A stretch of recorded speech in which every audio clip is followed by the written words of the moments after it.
Nous arrivons au centre de supervision des navettes autonomes, là où les opérateurs supervisent le déplacement des 3 navettes. On est toujours chez Ariane Group et c'est un poste de contrôle sur site.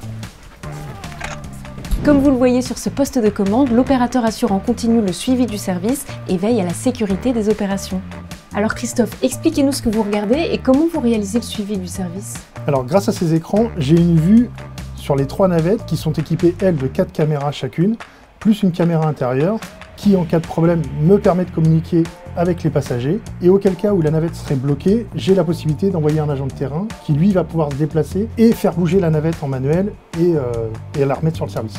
En résumé, on a une navette très bien équipée, aussi bien à l'extérieur qu'à l'intérieur. Et alors ces navettes, est-ce qu'on peut les conduire à distance? Non, on ne peut pas au jour d'aujourd'hui conduire la navette à distance. Par contre, j'ai à ma disposition un agent de terrain qui, lui, à ma demande, va se déplacer et déplacer la navette en manuel. Ah, mais tiens, il se passe quelque chose là, non? Donc là, comme vous pouvez le constater, il y a un véhicule qui est très mal stationné. Donc la navette d'elle-même s'est arrêtée. Je vais devoir faire intervenir un agent de terrain qui va reprendre la navette en manuel pour pouvoir éviter l'obstacle et redémarrer le service. Et dans un second temps, il y a un passager à l'intérieur. Donc on va devoir intervenir rapidement. Grâce à cette caméra, je vais pouvoir converser avec lui et le rassurer. La supervision, bonjour. Oui, bonjour monsieur, je suis bloqué. La navette n'avance plus. Vous inquiétez pas, on fait intervenir un agent de terrain. Il arrive très rapidement pour rétablir le service.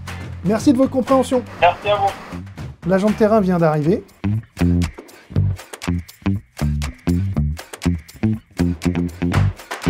La mise en circulation des navettes sans opérateur à bord s'est faite progressivement, bien sûr, et ce sont les opérateurs formés de Transdev qui assurent la supervision et les opérations.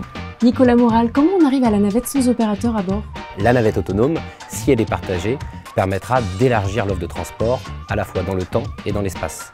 Elle permet de déployer des services des premiers et des derniers kilomètres afin d'augmenter la fréquentation du transport public et donc de réduire l'usage du véhicule individuel.